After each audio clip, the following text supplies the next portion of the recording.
হ্যাঁ গো, আমাদের ভাতের হোটেল কেমন চলছে বলো তো দেখি। না গো, একা হাতে আর পেরে উঠছি না, আর খদ্দেরও তেমন একটা আসছে না। আসলে সামনে নিখিলদার হোটেল হওয়াতে তার সঙ্গে টক্কর দিতে পারছি না। তোমাকে টক্কর দিতে কে বলেছে শুনি? তুমি তোমার হোটেল তোমার মতো ব্যবসা করবে, তোমার খদ্দের দিয়ে তুমি খুশি করবে। কারো সাথে টক্কর দেওয়ার তো কোনো প্রয়োজন নেই। আমার হোটেলে কি বা পাওয়া যায় বলো? শুধু ভাত, ডাল, সবজি আর কিছু ভর্তা। এসব দিয়ে কি আর মানুষ থেকে ব্যবসা করা যায়? নিখিলদা তার হোটেলে কি ব্যবসা করে?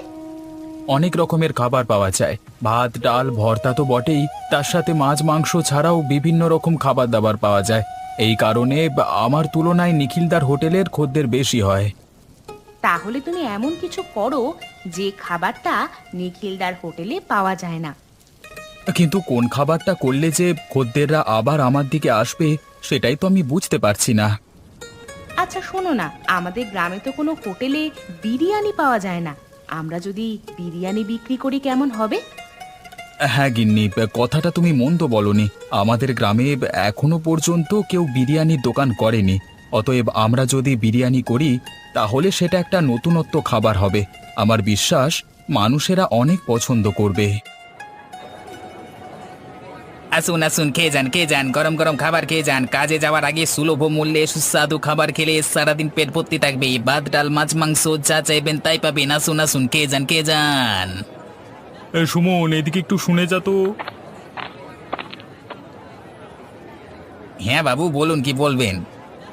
সুমন, আজকে খাবারের সাথে কালকের বেঁচে থাকা খাবারগুলো মিশিয়ে দিয়েছিস তো? সে আর বলতে বাবু, সে আপনি বলবার আগেই আমি করে ফেলেছি। হ্যাঁ, এই খদ্দেররা বাসি খাবার খাচ্ছে নাকি টাটকা খাবার খাচ্ছে সেটা কিছুতেই বুঝতে পারবে না। ঠিক আছে ঠিক আছে, এইভাবে চলতে থাকলে আমাদের মুনাফা দ্বিগুণ হবে। কি ব্যাপার বল দেখি সুমন, আজকে গোপাল হোটেল বন্ধ করে রেখেছে কেন? হ্যাঁ, হোটেল বন্ধ না করে আর কি করবে বলুন? ওর যে মুনাফা একদম তলানিতে এসে ঠেকেছে। ওর হোটেলে যে আর বেশি খদ্দের যায় না। তাই নাকি? তাহলে তো ভালো কথা। এই গ্রামে শুধুমাত্র আমার একারই হোটেল রয়ে গেল। সমস্ত খদ্দের আমার কাছেই যেহেতু আসবে, সেহেতু আমি আরো বেশি বেশি খাবার তৈরি করতে পারবো। হ্যাঁ বাবু, আর যদি সেই খাবার বেঁচে যায় তাহলে সেগুলো পরের দিন আবার গরম করে বিক্রি করতে পারবো। খদ্দেররা না খেয়েও যেতে পারবে না, কারণ তাদের কাছে দ্বিতীয় কোনো বিকল্প নেই। হ্যাঁ বাবু, আপনি তাজা বলেছেন। এবার আমি যাই বাবু, কারোর কিছু লাগবে নাকি দেখি। ঠিক আছে, তুই এখন যা, কেমন? হ্যাঁ জমিদার বাবু, কালকে রাতের বৃষ্টিতে আমার কিছু সুস্বাদু খাবার খেতে ইচ্ছে করছিল। তাই নাকি? তা কি খাবার খেতে ইচ্ছে করছিল? প্রতিদিন এই ঘরের খাবার খেতে খেতে খুবই বিরক্ত লাগছিল। সেই জন্য একটু বাইরের হোটেলের খাবার খেতে ইচ্ছে করছিল। তাহলে তো হোটেলে গিয়ে খেয়ে আসতে পারতিস। হ্যাঁ হ্যাঁ, না মানে বাবু, আপনাকে ছাড়া হোটেলে যাওয়ার কোনো মানে হয় না। হ্যাঁ, তা তো বটেই। আর তার সাথে খাবারের টাকাটাও যে আমাকেই দিতে হয়। আমার সঙ্গে তো যেতে ভালো লাগবেই। মানে বাবু, ওই আর কি। ঠিক আছে, তোর যখন এতই ইচ্ছে তখন চল না। আজ না হলে কালকে আমরা নিখিলের হোটেলে গিয়ে খেয়ে আসি।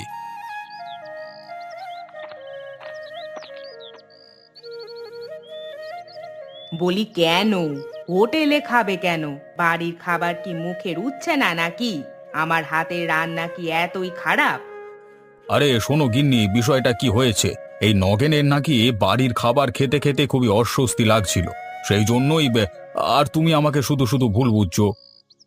ও আচ্ছা, তাই বলো। তা নগেন, তোমরা শুধু একাই যাবে নাকি আমাকেও নিয়ে যাবে? আগে গিন্নিমা, হ্যাঁ আমি বাবুকে বলেছিলাম আপনাকে নিয়ে যেতে, কিন্তু বাবু বলল হ্যাঁ, আপনাকে নিয়ে গেলে আপনি এটা সেটা বায়না করবেন। আরে এ তো মুখের সামনে ঢপ মারছে, কি বদমাইশ রে বাবা, আমাকে শুধু শুধু ফাঁসাচ্ছে। তুমি বিশ্বাস করো গিন্নি, আমি এমন কথা কখনো বলিনি। আমার এসব কথা বলে লাভ কি বলো দেখি? তার মানে তোমাদের সাথে আমাকে নিয়ে যাচ্ছ, তাই তো? হ্যাঁ, একদম গিন্নিমা, আপনি কোনো চিন্তা করবেন না।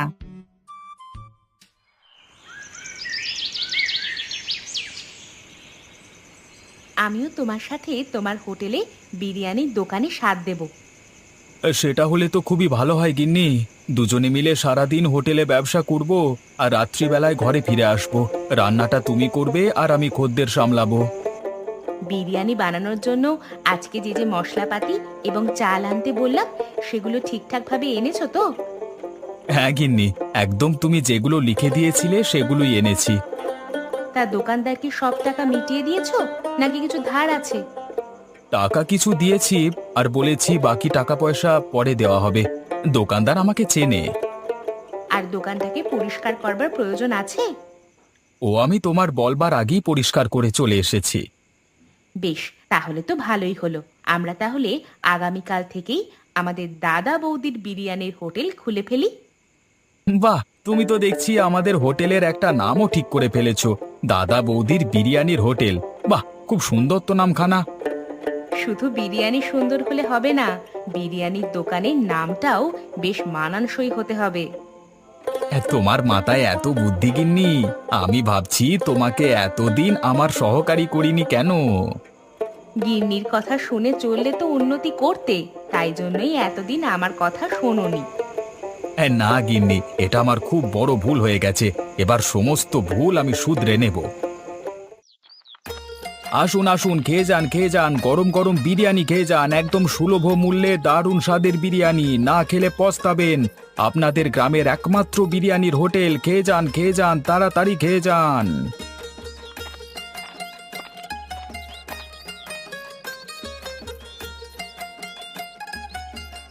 বলো কি গো গোপাল, তুমি তাহলে এই গ্রামে বিরিয়ানির হোটেল খুলিয়ে ফেললে? হ্যাঁ দাদা, আপনারা আসুন এবং খেয়ে দেখুন বিরিয়ানি কেমন খেতে। সে তো আসতে হবে বটি, না এসে তো আর উপায় নেই। আমাদের যে অনেক দিনের শখ, আমাদের গ্রামে বিরিয়ানির হোটেল হবে, তা আজকে যখন তা হাতের কাছে পাচ্ছি তখন অবশ্যই আসতে হবে। হ্যাঁ দাদা, আমি আশা করছি এই বিরিয়ানি খেলে আপনারা অখুশি হবেন না। তা গোপাল, এই বিরিয়ানির দাম তুমি কত রেখেছ? বেশি না দাদা, এক প্লেট বিরিয়ানির দাম মাত্র 70 টাকা, সাথে ভরপুর বিরিয়ানি চাল, বসে খেলে আনলিমিটেড। বাহ, তুমি তো দেখছি অফার বার করে দিয়েছো। তা আমার জন্য এক প্লেট হবে নাকি এখন? অবশ্যই হবে না মানে? আপনি আসুন দাদা, ভেতরে বসুন, আমি আপনাকে বিরিয়ানি দিচ্ছি।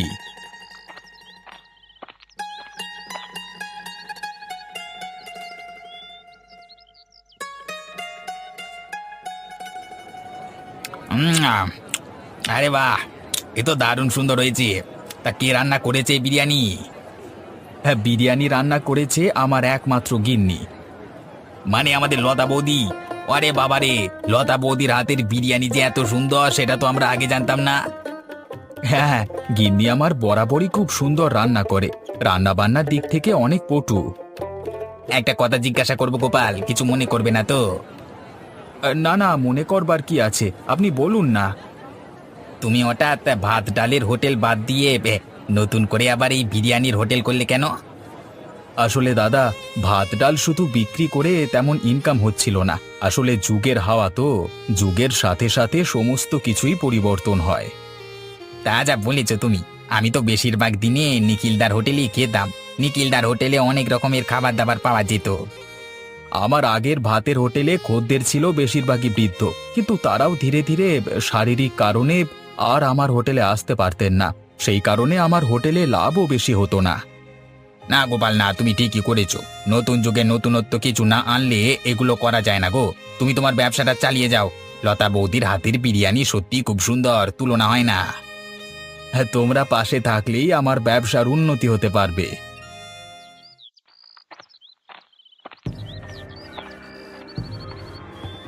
আরে কি হলো সুমন, তুই হোটেল ছেড়ে এখানে কি করতে এসেছিস? কি হলো, কি ব্যাপার? বাবু, আপনি তাড়াতাড়ি চলুন, একটা ব্যাপার ঘটে গেছে। আপনি তাড়াতাড়ি চলুন বাবু। কেন, কি হলো আবার? আমাদের বাসি খাবার দাবারের কথা লোকজন জানতে পেরে গেল নাকি? না বাবু, এই কথা না বাড়িয়ে তাড়াতাড়ি চলুন।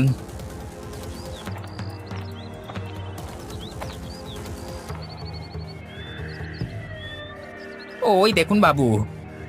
এ কি রে, দাদা বৌদির বিরিয়ানির হোটেল? এই হোটেল আবার কে খুললো? বাবু, আমাদের গোপালদা আর ওর বউ মিলে এই হোটেলটা আজকে খুলেছে। দেখুন না কত লোকজনের ভিড়। আরে এ যে তাজ্জব ব্যাপার, গোপাল যে এরকম একটা কাজ করবে সেটা তো আমি ভাবতে পারিনি। এখন কি করবেন বাবু? আমাদের হোটেলে তো একটা লোকও আসছে না। দাঁড়া দাঁড়া, একটু ভাবতে দে। এইভাবে তো হাল ছেড়ে দিলে হবে না। তুই এক কাজ কর, তুই গোপালের হোটেলে চলে যা। এই নে 100 টাকা নিয়ে যা। হোটেলে বিরিয়ানি খেয়ে সমস্ত তথ্য গোপালের কাছ থেকে হাতিয়ে নিয়ে চলে আয়। কিন্তু বাবু, গোপালদা কি রান্না বান্নার পদ্ধতি কিছু বলবে? আরে গাধা, এখনকার দিনে রান্নার পদ্ধতি জিজ্ঞেস করতে হয় না। তুই শুধু জিজ্ঞাসা করে আসবি কত করে প্লেট বিক্রি করছে। যা, আর দেরি করিস না। নগেন, আমি মাঝে মাঝে ভাবি তুই আমার সহকারী নাকি তোর গিন্নিমায়ের গুপ্তচর। আমি দুটোই জমিদার বাবু, আমাকে দুদিকেই খেয়াল রাখতে হয়, না হলে যে আমার উপায় নেই। তুই কাকে বেশি প্রাধান্য দিস, আমাকে নাকি তোর গিন্নিমাকে? দুজনকেই। আমি যেমন গিন্নিমাকে আপনার সম্বন্ধে খবর দিই, তেমনি আপনার জন্য একটা দারুণ খবর নিয়ে এসেছি। কি খবর শুনি? জমিদার বাবু, আমাদের গ্রামে গোপাল আছে না, ও আমাদের গ্রামে প্রথম বিরিয়ানির দোকান খুললো। বলিস কি রে, এ তো খুবই আনন্দের কথা। শুধু আনন্দ পেলেই হবে না জমিদার বাবু, আমাকে আর গিন্নিমাকে একদিন রাতে বিরিয়ানি খাইয়ে আনতে হবে কিন্তু। হবে হবে, নিশ্চয়ই হবে, কিন্তু তোর গিন্নিমার কানে এই কথাটা তুলিস না যেন। সেটা না তুলে তো আমি থাকতে পারবো না বাবু। ওই যে বললাম না, আমাকে দুজনকারই খেয়াল রাখতে হয়। মাঝে মাঝে ভাবি জমিদার কে, তুই না আমি?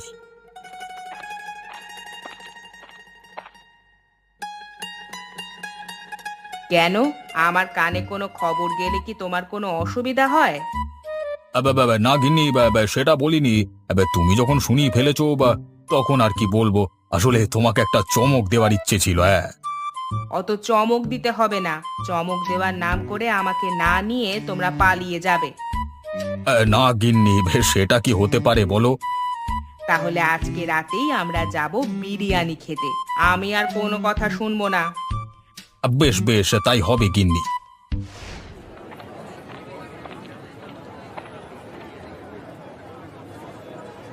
আরে গোপালদা, এ তুমি নতুন বিরিয়ানির দোকান দিয়েছো, এ আমি ভাবতেই পারছি না গো। ভাববার কি আছে সুমন, তোমার হোটেলের সামনেই তো আছি, তুমি তো দেখতে পাচ্ছ। দেখে আর কি হবে দাদা, বিরিয়ানির গন্ধে যে আমি আমার হোটেলে থাকতে পারলাম না, তাই জন্য আমি বিরিয়ানি খেতে চলে এলাম। তাই নাকি? তাহলে এসো, বসে পড়ো। তা কত করে বিরিয়ানির প্লেট বিক্রি করছো দাদা? তুই আগে খা, তারপর ওসব বলবো, না হলে তুই দাম জিজ্ঞাসা করে এখান থেকে পালিয়ে যাবি, আমি জানি।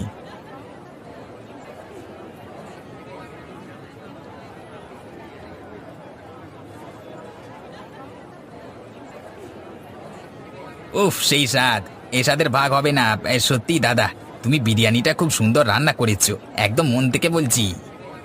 বিরিয়ানিটা আমি নয় রে, তোর লতা বৌদি রান্না করেছে। ভালো হয়েছে বলছিস?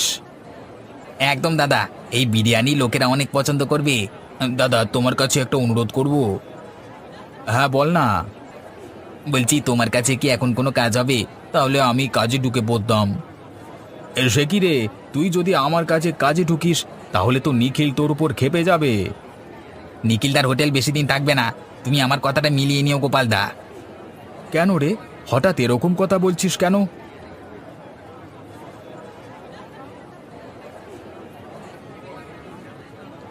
এসব আমাদের কি খাবার দেওয়া হয়েছে? সব খাবার যে গন্ধ ছাড়ছে। আপনি কি বলছেন দাদা? আজকের তাজা খাবার গন্ধ ছাড়ছে মানে? বিশ্বাস না হলে তুমি খেয়ে দেখো না বাপু।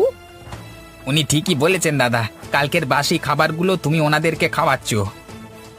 সেই কারণেই আমি বলছি যে সেদিন খেতে খাবারগুলো একটু গন্ধ গন্ধ লাগলো কেন। আমি ভাবলাম আমার বয়স হয়েছে বলে হয়তোবা আমার মুখের স্বাদটা চলে গেছে, কিন্তু আদতে দেখছি আমার সন্দেহটাই ঠিক। সত্যি কথা বলি দাদু, নিখিলদা একদমই ভালো মনের মানুষ নয়, ও শুধু নিজের ব্যবসাটাই বোঝে। তুই চুপ কর সুমন, তোর বড্ড বার বেড়েছে নয়? তোকে আমার হোটেল থেকে বের করে দেবো। আমি আর তোমার হোটেলে কাজ করব না দাদা, আমি এই মুহূর্তে হোটেল থেকে বেরিয়ে যাচ্ছি। ছি ছি ছি ছি নিখিল, আমরা তোমার হোটেলের বহু পুরনো খদ্দের, তুমি আমাদের সাথে এমনটা করতে পারলে? আসলে ভুল করে চলে গেছে। ভুল করে যায়নি, তুমি ইচ্ছে করে করেছো। আমি তোমার হোটেলে আজকের পর থেকে আর আসবো না। আপনারা দয়া করে যাবেন না, তাহলে আমার ব্যবসাটা বন্ধ হয়ে যাবে।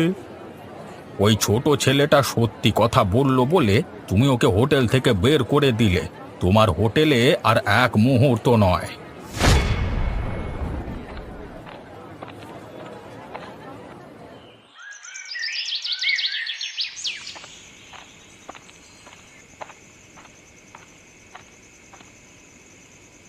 আরে কি সৌভাগ্য আমার, জমিদার বাবু যে আর গিন্নিমা আপনি এসেছেন।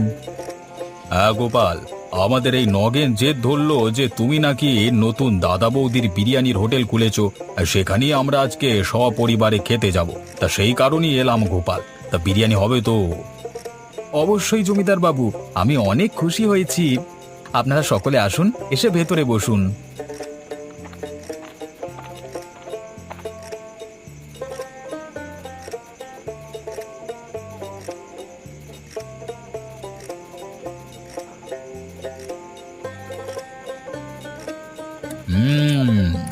আরে বাস, এই বিরিয়ানির স্বাদ তো দারুণ হয়েছে। এত সুন্দর বিরিয়ানি আমি কেন, আমার গোটা পরিবার আগে খায়নি। তা যা বলেছেন জমিদার বাবু, সত্যি এত সুন্দর বিরিয়ানি কে রান্না করেছে গোপাল? আমার গিন্নি লতা এই বিরিয়ানি রান্না করেছে। আপনাদের সকলের পছন্দ হয়েছে শুনে আমি খুব খুশি হয়েছি। না গোপাল, সত্যি আমার একটু সন্দেহ ছিল যে গ্রামের প্রথম বিরিয়ানির হোটেল, বিরিয়ানিটা আবার কেমন হবে। কিন্তু এখন দেখছি আজকে রাতে যদি না আসতাম তাহলে খুব ভুল করতাম। তাহলে আপনাদেরকে আরেকটু করে বিরিয়ানি দিই। দাও দাও, তোমার গিন্নিমা আর ওই নগেনকে পেট ভরিয়ে বিরিয়ানি খাওয়াও। টাকা পয়সা নিয়ে তোমার কোনো চিন্তা করতে হবে না। দেখুন গিন্নিমা, বিরিয়ানি খেয়ে বাবুর হাত কেমন খুলে গেছে। আমরা দুজনেই মন ভরে খাই গিন্নিমা, কোনো অসুবিধে নেই। হ্যাঁ গো গিন্নি, আজকে প্রথম দিনের বিরিয়ানির হোটেল তো একদম দারুণ বিক্রি হয়েছে। আমি তো তোমাকে আগেই বলেছিলাম, নতুন খাবার পেলে মানুষ সাদরে গ্রহণ করবে। হ্যাঁ গিন্নি, তুমি ভুল কথা বলো না। তা আজকে তোমার কত টাকা মুনাফা হলো আর কত প্লেট বিরিয়ানি বিক্রি হলো? আজকে সব মিলিয়ে প্রায় ১,৫০০ টাকার বিরিয়ানি বিক্রি হয়েছে। বাহ, এ তো দারুণ ব্যাপার। আরও একটা ব্যাপার আছে গিন্নি, মানুষের চাহিদা দিন দিন বাড়ছে, তারা আরও বিরিয়ানি খেতে চায়। তাহলে তো আমাকে দিনে 1 হাঁড়ির বেশি বিরিয়ানি রান্না করতে হবে। আমি কি একা এত পেরে উঠতে পারবো? কোনো চিন্তা করো না গিন্নি, আমি আজকেই আমার একজন সহকারী পেয়ে গেছি। তাই নাকি? হলে তো কোনো ব্যাপার নেই। হ্যাঁ গিন্নি, সামনের হোটেলে নিখিলদা আছে না, নিখিলদা তার খদ্দের দিকে পচা খাবার খাওয়াতো জানো। সে কি কথা, তোমরা কি করে ধরলে? আমাকে সুমন বলল, সুমন ওর দোকানে কাজ করতো তো, সেই আজ থেকে আমার কাছে কাজ করছে। তাহলে তো নিখিলদার আমাদের ওপর হিংসে হবে। হিংসা হলে আর কি করা যাবে বলো গিন্নি, আমাদের দাদা বৌদির বিরিয়ানির হোটেল আরো দূর এগিয়ে নিয়ে যেতে হবে, থেমে গেলে চলবে না। থেমে যাওয়ার কোনো প্রশ্নই ওঠে না। তুমি বললে বিশ্বাস করবে না, আমাদেরকে এতদিন পচা খাবার খাইয়ে এসেছে। দাদা দেখুন, আমি মানছি নিখিলদা ভুল করেছে, কিন্তু তাকে আরেকটি সুযোগ দেওয়া প্রয়োজন। ওকে সুযোগ দিলি ও খারাপ কাজটাই করবে। ঠিকই বলেছে, নিখিল ১ নম্বরের বাজে লোক।